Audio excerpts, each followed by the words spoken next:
Well, hello everybody, and welcome to another episode of our Growing in Knowing God series. And it's great to welcome James, who's here with me today. James, welcome. Say hi to everyone. Hi to everyone. Well, if you're watching or listening, thank you for joining with us today. What we're aiming to do on these episodes, on these sessions, is just to really encourage one another in how we can know and love Jesus more. I don't think it's the catchiest title. I don't know what you think, James. Growing in Knowing God. I don't know who came Working up with that one. title works for me. But it does exactly what it says on the tin. Yeah. And the verse that kind of goes along with the heart behind this is Ephesians 1:17, where the Apostle Paul says, I keep asking that the God of our Lord Jesus Christ, the glorious Father, may give you the spirit of wisdom and revelation so that you may know him better. And so if we, as a result of this chat, me and you, James, if anyone listening as a result of this chat can know God better, then that's a good thing. And so I'm really excited for us to chat and talk through a few different questions and just kind of mosey our way through some time together and just talk about how we love Jesus more, know him in our lives, in the ups and downs of life, not pretending that everything's all easy. So thanks for joining. And I thought to warm us up and get us started, we'd have a couple of quick fire questions. Is that all right? Yeah, go for it. Are you ready? Great. Okay, well, first of all, tell us a little bit about your family. Love to hear a bit of family life. Give us kind of the 20-second version of that. Yeah, love to. So I'm married to Karen. This will be our 21st year. And God's given us an incredible life together. Thinking about it today, so much to celebrate and be thankful for. Really mean it when I say she's the best part of me, and I love and appreciate her so much, and still can't believe she agreed to marry me even after all this time. I can't believe that something either. that people don't know about Karen, although she pretends not to be, she's probably even more competitive than I am. Moving on. We have 3 sons, Samuel, Benjamin, and Joel. Happy, healthy, fantastic boys who we're really proud of. Young men, actually. Yes. And we have a lockdown puppy called Bailey, who is a Cocker Spaniel, who's now 2 years old. And I thought 2-year-old threshold will suddenly become calm and sensible. Not so much. No. Yeah, we kind of did the lockdown puppy thing as well, as you know. And yes, anyway, we'll move on from that one. Love your family, love your boys. They're such great examples to my kids, and love you and Karen as well. And really been good to get to know your family over these last 5 years. So yes, dude, what's your favorite sandwich filling? We're at a sandwich shop and it's my turn to pay. What are you ordering? It's hard. I love food sandwiches. So you're pushing me, so I'd have to go for a steak baguette. Ooh. And if we're gonna have a steak baguette, it needs to have some fries with it as well, I think. Yes. And any sauce with the steak? Is it, Dijon mustard, ketchup probably as well. That is a strong sandwich in every sense of the word. Very good. I like that. Cool. All right. I might order 2 of those. Bring it on. I might go with your choice on that one. Okay. What about this one? Best book you've read recently? And I mean, this is pushing the boat out even further. Best book you've read ever? Give us, try your hand at one of those questions, or both if you dare. Can't do ever. It's just too hard. I love reading a wide range of, as much as I can get my hands on, really. So there's 2 books that jump out at me, which I've done recently. I've talked to you about them before. First one is Team of Rivals.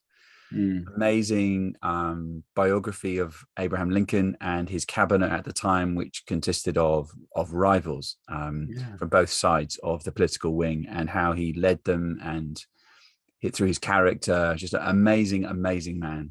Love reading about him. And then the other book I'll squeeze in, Gentle and Lowly by Dane Ortland, who we've talked about before as well. So incredible book with quotes and excerpts from the Puritans. Really recommend it. It's a lovely book.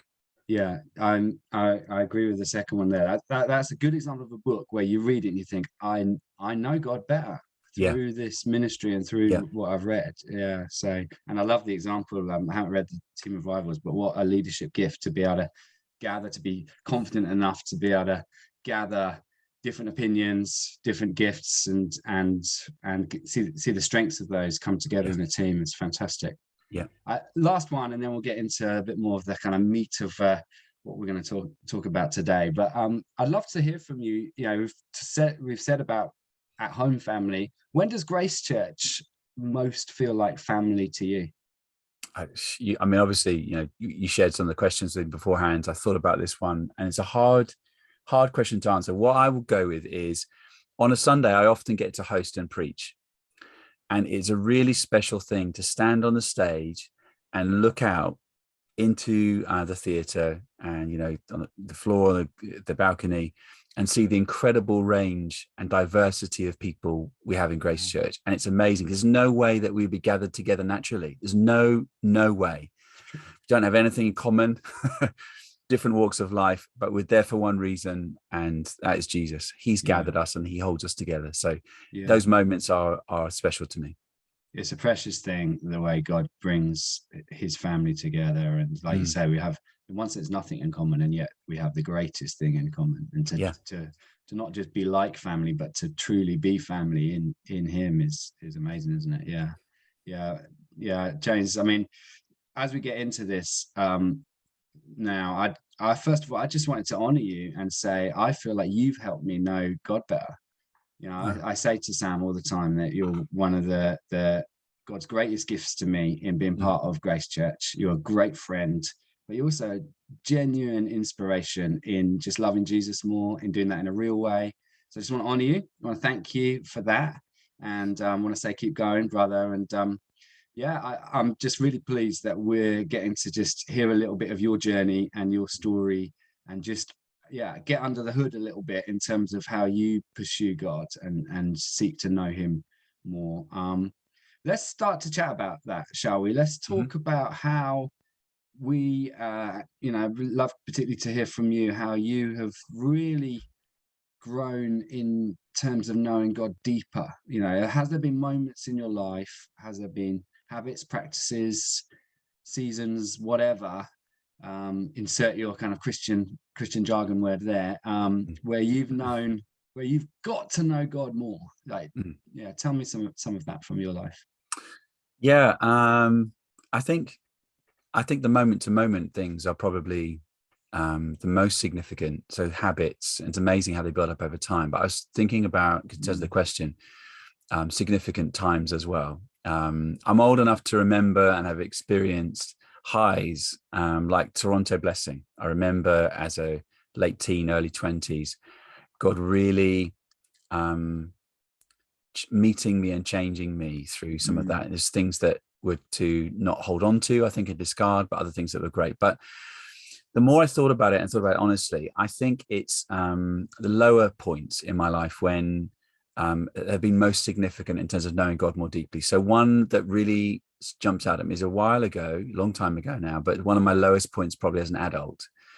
And it is interesting to me to think that, you know, I think in my life, and maybe all of our lives, it's through weakness and failure that my relationship with God has become deeper, even though it didn't feel like it at the time, even though it felt like wasted time, dead ends, nothing good's coming from this. So the example was in my mid-20s, through overwork and overcommitment and life choices, I fell into a depression, and it was a hole that I couldn't clamber out of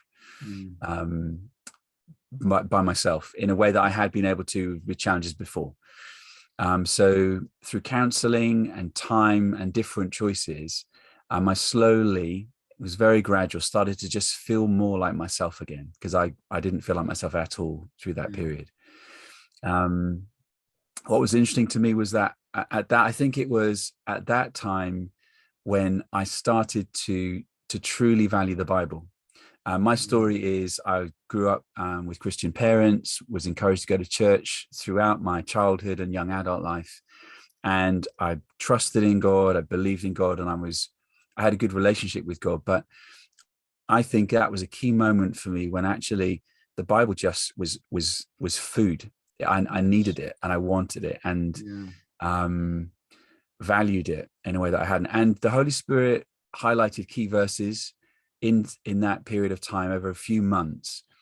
And it felt like they were written for me, that God put them in the Bible just for me. Wow. And as much as I would love everything in my life to just be successful and work first time, like Batman in the Lego movie, and but as I've got older, I've realized that it's my periods of weakness and failure in which God can do more.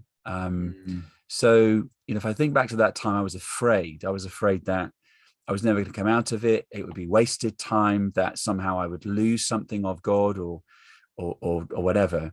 But I think I've learned, or at least I'm trying not to fear times like that, like I did when I was younger, because I know that, for those who love God, all things work together for good, for those who are called according to his purpose. That he's bigger than I know, he's greater, he's kinder, he's more loving, and he's going to show me that through the circumstances. So I'm trying to hold on to that, and I think that's true of some of my most difficult times. Thank you for sharing that. I mean, that's a really powerful answer. That's a great encouragement to those who are maybe in those dark moments, difficult times, feel like I'm kind of stuck in a hole and am I ever going to get out? That actually you could look back and think, wow, that was where I really learned more and more about who God is, his faithfulness, his goodness. It's interesting, isn't it, to compare the highs and the lows, the Toronto blessings versus the slump of depression. And we crave the highs, don't we? Absolutely. That's what we're praying for next week, next year, and there's good in that, isn't there? For sure. But there's a lot of wisdom to be found in that understanding that. I imagine a lot of us would identify, when I had a difficult time, I came out of that knowing God, or he took me to a different level. Yeah, I think as people as well, we want to say A plus C equals D. 1 and 2 is 3. In those moments, we want to see what it is that God is doing. We want to understand it. Yes. And say, okay, I get it, in a way that it would help you walk through it. But my experience, I seldom know what God is doing in those times. I don't have a relationship with God in which he explains everything to me, despite my expectation that he would. And that's part of the experience. It's wow, I don't know what God is doing here. Sure. Is he going to do something good in this? Is he in control? Does he love me? Is there a good plan? Has he forgotten? So I think that's, at least in some of my most difficult life experiences, that's been there alongside. But I think I hope I'm learning to trust more. So at least that fear and anxiety about the experience isn't on top of the difficulty of the experience itself. Good. So imagine you're chatting to me and I'm saying, look, I'm in a right slump at the moment. I can't see the way out. And what would your advice be to me? There's loads of advice on loads of levels, but particularly in terms of knowing God in the midst of that, like, was there something you look back on? You said about, like, felt like I learned to grasp onto God's word more. It felt like some of the verses were really written to me. Is there anything you would advise anyone to do in terms of just continuing to avail yourself of God's truth, or what would you say? I mean, I would be careful about giving advice because it's so personal and specific, isn't it? You need to know what's going on with the person. But I remember I just felt really, really lost. I was panicking that I had lost the ability, if I'd ever had it, to hear from God. For God to say something and me to actually receive it and know it and hear it and trust it. I remember going to a couple of Christian friends and saying, could you pray for me and see if God speaks to you about anything? Because I just feel like I've got nothing. I'm nowhere. Just really, really lost. And they did, and nothing happened because I didn't go to the ones who were spiritual enough. That was the problem. You want the quick fix? You're after that quick fix there, aren't you, though, with that? Basically. But what was amazing was an older lady in the church gave me a Christmas card. And I think I told you the story before. And I was like, yeah, great, thanks. And I was walking out of the church and opened it, and she'd written a verse. Wow. And I remember the experience of reading that verse in that moment. It just felt like a number of different things. It felt like God was speaking to me through that. Yeah. And I'd never remembered reading this verse before either. So that's the other amazing thing sometimes. Yeah. And it felt like a number of things. It felt like dawn started to break in my life. Wow. It felt like I just started to I felt so empty, just started from my toes, just starting to fill up a little bit, and that didn't get me through the whole thing. It took, I would guess it probably took another 6 months or so till I could say I really felt like myself. But it was the start of something, and it was like, okay, God, you're with me. I'm going to hold on to this. And I held on to that verse for dear life. And it got me through. So my advice would be, I guess, to anyone, without being too specific, is not to get too isolated, to have at least one person in your life who you can turn to and say, this is where I'm at, who I am, and to keep in with that person as well, so that you're not completely isolated. Yeah, great. And what a powerful encouragement that, like, just a Christmas card, that lady may have never known the impact it had. No, exactly. Or one Bible verse given to someone else, it could make all the difference. Exactly. I love the idea of, like, I got a verse that meant something to me, and I held on to it. Like, I just held on to that with everything I had. And I love that. I think that in and of itself is great advice too. Like, actually, you might not know a lot of things, but actually, what do you know?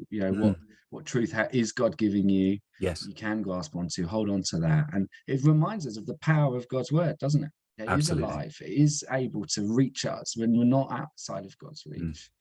And great advice to go and get help as well. Get counseling. You mentioned counseling and things. Yes. So, cool. Okay, so moving on then. Thank you for telling us about that part of your life.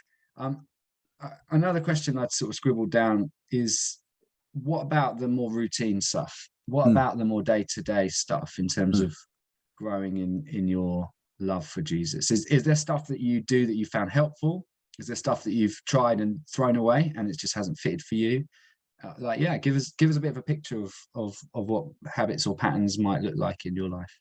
Yeah, happy to. So I listened to Tony and Sue's interview and really appreciated a lot of the things that they said. And I don't think I've got anything really very different. There's no rocket science. There's no like secret sauce, like that hot tip that you can get, on Instagram or whatever. Suddenly, productivity hack, everything's going to change. I don't think walking with Jesus and knowing God is like that. So my things are simple things. So joining with believers on a Sunday. Great. Can't overstate that. Yeah. I think the Bible teaches, and I believe that grace God imparts grace when the church is gathered in a significant way. So being with brothers and sisters, experiencing God's presence in the worship and through spiritual gifts, sharing communion, listening to God's word preached. They're all means of grace to us and have been to me personally, whatever church I've attended throughout my life. So the habit is planning your life to be there as a priority, planning Saturday nights and Sunday mornings to be there, because there's no substitute in my opinion. As well as that, what's really helped me is to have a small group of people who I meet with regularly to pray with, who know me, because a big gathering on a Sunday, as much as you want to relate to people and chat, and I do, and that's fantastic, you can't really get to know people. And so part of that for me is sharing my struggles with them, but also being accountable. So if there's things in my life which God needs to work on, if there's sin, if I need to repent, if I'm worried about something, they will hold me accountable. So for me, that's Band of Brothers. So it's a couple of guys who just know me and know my stuff. Accountability is really important. I have that with you as well. You hold me accountable on various things, which I really appreciate.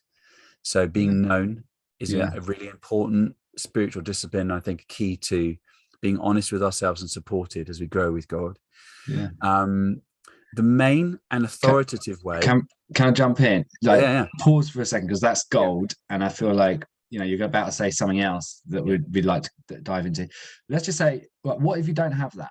So love your call to the kind of the big gatherings, the Sundays. We could have a whole conversation about online and in person at the moment. At Grace Church, privileged to have both options and different ways of accessing that and getting fed and serving as well. But then the small, because what you've described there, I would say, I would agree. That has been life defining for me. That those kind of band of brother moments and key friendships, and what do you do if you don't have that though? Because that's precious, and I think less people than we would hope have genuine relationship with that. So give us some. I mean, how did that happen for you? What would you advise me if I didn't have that?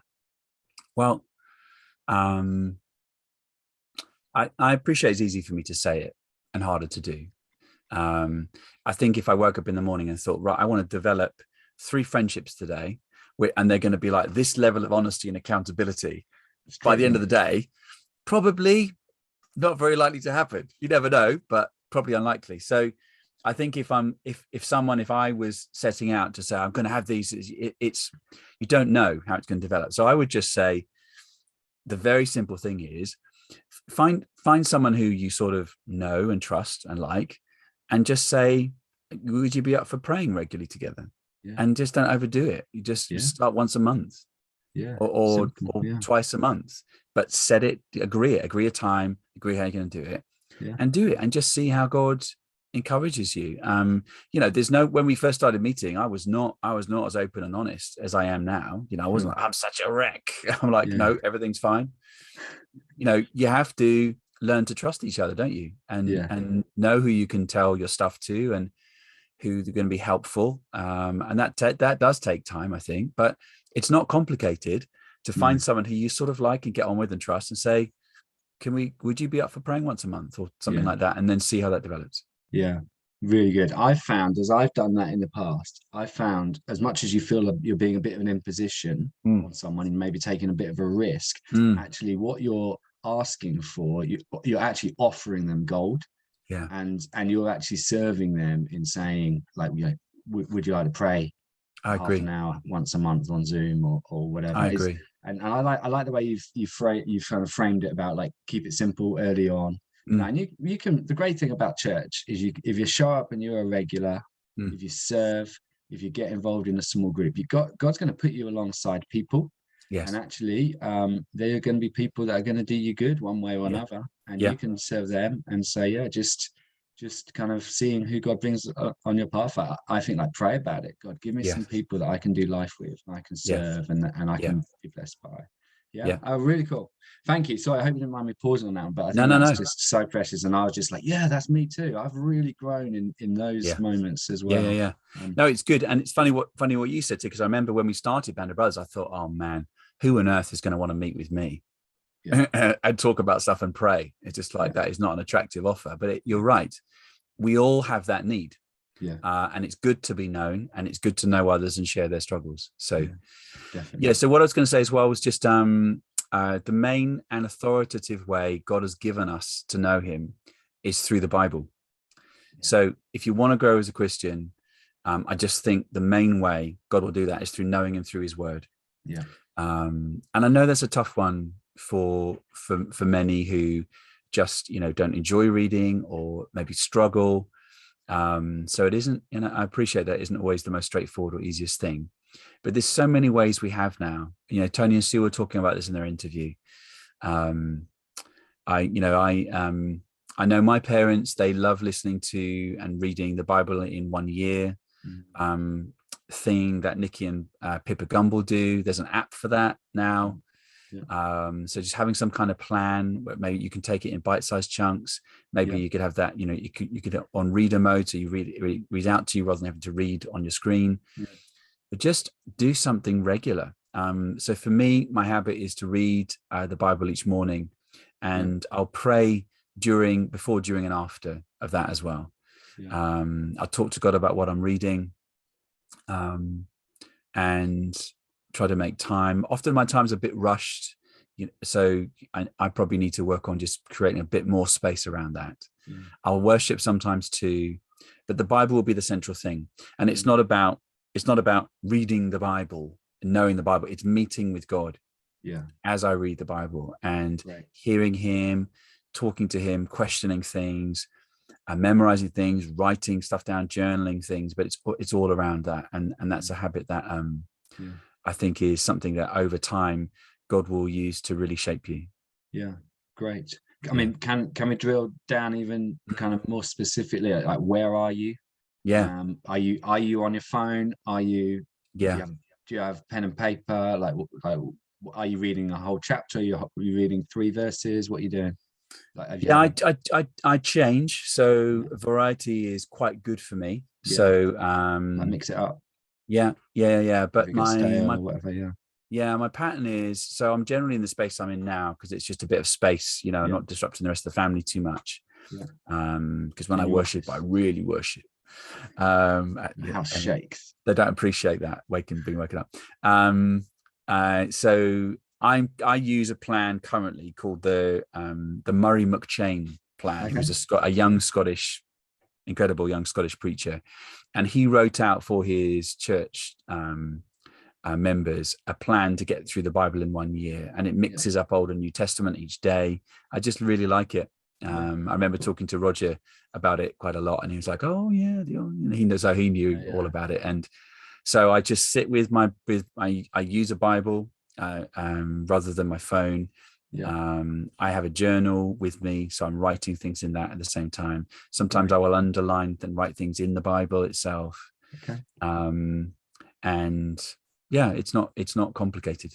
Cool. That's really helpful. I know it sounds like unnecessary detail in one sense, but I think putting legs on it for people to actually imagine, well, this is what I do. Like the idea of underlining, for example, some people may have never heard of that, and the idea of journaling, you know, the like reading the Bible in 1 year, like for me, I find that way too much. I find it like oppressively hard to read that quantity, but like it works for some people, and like you say, example of like listening and things, it's finding what works for you, isn't it? Yeah, I don't stress about it. We've chatted about this before. So sometimes I'll read all of the chapters for that day. Sometimes I'll read a bit more. Sometimes I'll read less. If I don't do it in a year, I'm not bothered, as long as I'm meeting with God. Great. So yeah, that's really helpful. Because sometimes you can end up feeling almost like a slave to a plan like that. Totally. I'm behind from the joy. I mean, we've been and one more quick thing, if I can mention it. So that helps me in terms of growing with God and my relationship with him, is praying with Karen. So we don't have set times where we sit down and we just pray. That's never really worked for us. What we've done for a while now, which really helps me. We pray in the moment. So if we're talking about something, you know, something's happened in her day or my day, or something about the boys, or a situation in the future, or someone else we're aware of, we're talking and we're just sensing, oh, this is a thing, this is a heavy thing. One of us will say, well, actually, why don't we pray about that now? And then we'll just pray really quickly and simply, sometimes longer than at other times. And just that, it's a really great habit. I've seen you do it as well in terms of some of our leadership meetings. That just habit of just kind of stopping the conversation for a moment and praying about it just is really natural, and it certainly helps me. And I love being able to do that with Karen. Love that. Fantastic. Great. So helpful. I guess I'd ask James, what would you, if you were giving one piece of advice for someone to go deeper, if someone's listened to this thinking, I want to love Jesus more, I want to grow in knowing God, is there anything you would say over and above what you've said already? I mean, there's already been lots of great bits of advice, but anything you'd say? Yeah, I would caveat it though. I listened to Nicky Gumbel talking a week or so ago, and I thought what he said was really profound. He was talking about how very often each one of us has a particularly natural or easy way to meet with God, experience God. You know, for some people it will be worship. For some people it will be silence. For some people it will be prayer. Some people it'll be when they're on the streets evangelizing. So I think we probably all are wired differently in that way. So just to say that up front. But for me, a key thing is memorizing scripture. Great. Could be really small chunks, could be just a few words of a verse. But memorize the good bits, not like a bit from Leviticus about, how you cut the fat off the bone and then the organs and the, don't think that's going to really help you that much. It's in the Bible for a reason. I don't really know why, but I haven't memorized those bits. So I memorized things about how beautiful God is, how much he loves you, how he's chosen you. Yeah. And I would say, ask God to give you verses and promises as well that are personal to you. And then it's not just that you memorize them so then you can kind of recall them at some point in the future, but dwell on them in your mind. We have so much dead time in our days. When you go to sleep, when you wake up in the morning, what's the first thing on your mind? Dwell on them, chew on them, pray them back to God. And for me, linking to what we talked about at the beginning of this conversation as well, use them in hard times. When you're struggling, there's temptation, or you're doubting, or you're hurting. Those are things that have got me through. God has used his word, and it's really, it's fed me and it's strengthened me. That's the story of my life. And through doing that, you'll know God more. Yeah. That's wonderful advice. Thank you so much. And I feel really inspired in what we've shared and talked about today. I feel like it's led brilliantly to our new series on the book of Psalms, which is coming up.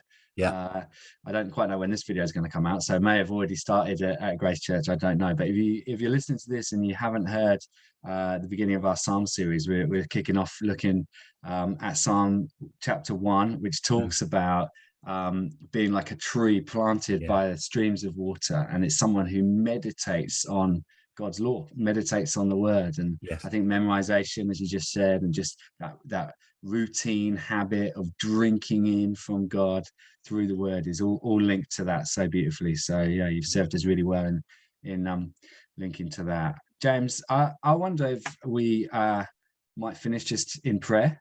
If you might pray for me and yourself, but also every person listening into this episode today, that we would pray for us, that we would grow in knowing God. I'd love to. Thanks, Tim. Father, thank you for this conversation and for the chance to remember, and thank you for all that you've done in my life, which is more than I could have hoped for, asked for, expected, or imagined, because you're good and you're gracious and you're kind, and you're a perfect Father. Thank you for Jesus. Thank you that he is everything to us, his Savior, his Lord, his friend, his brother, his Redeemer. And we want to be more like him in our lives. Jesus, we want you to increase and for us to become less. So it becomes more about you. Holy Spirit, thank you for working in our lives. And I ask you to encourage both Tim and me and help us in our weakness, in our need. And for all those who are listening as well, who want to grow in their relationship with you, who want to know Jesus more, that you would, Holy Spirit, fan the flames of that, so that genuinely people would grow in their relationship with Jesus, would know him more and more, be just filled with his love and his grace and his kindness in order to be a blessing to the world. Just work in our lives. We need you so much. And thank you that you are so readily there to help us in our deepest, darkest moments, but in the everyday parts of life as well. Amen. Amen. Wonderful. James, thank you for your time this evening and recording this with me. Thank you for your absolute honesty and transparency and your example to us. I want to say keep going, brother, in the way you serve Grace Church as an elder and leader, and the way you inspire us and provoke us and stretch us in our pursuit of Jesus. And so thank you so much. Thanks everyone for listening in. I'd encourage you to if this was helpful for you, share it with a friend, share it with someone else in the Grace Church family who could get the benefit of hearing some of what's been shared today. And watch this space. We're hoping to do a few of these over the course of the summer, and just get some different voices, different people from the Grace Church family, just to share some of their story and how they are growing and knowing God some more as well. James, thank you very much, my friend. Brilliant. Thanks a lot, Tim. Appreciate it. Cheers. Bye. Bye.